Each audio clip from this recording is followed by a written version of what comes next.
যে কোটার জন্য দেশের ইতিহাসে এত বড় বিপ্লব হয়ে গেল সেই কোটা এখনো চলমান। মেডিকেল ভর্তি পরীক্ষায় মুক্তিযোদ্ধা সহ অন্যান্য কোটা রেখে ফলাফল প্রকাশ করা হয়েছে। এতে ৭০ নম্বর পেয়েও চান্স পাননি অনেকে, আবার মাত্র ৫ নম্বর পেয়েও মেডিকেলে চান্স পেয়েছেন কোটার কারণে।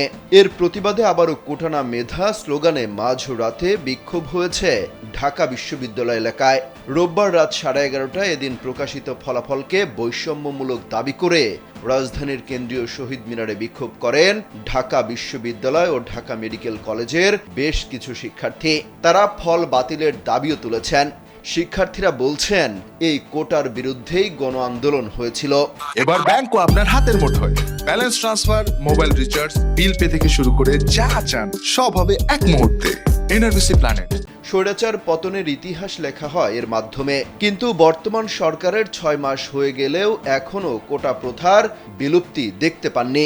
এখনো কেউ কোটার জোরে ৪১ পেয়ে চান্স পায়, আরেকজন ৭৩ পেয়েও চান্স পায় না। যেই বৈষম্য নিরসন করতে গিয়ে আবারও তাদের রাজপথে নামতে হয়েছে। এর আগে রাত ১০টায় ঢাকা কলেজ হলপাড়া থেকে বৈষম্য বিরোধী ছাত্র আন্দোলনের নেতৃত্বে একটি বিক্ষোভ মিছিল শুরু হয়।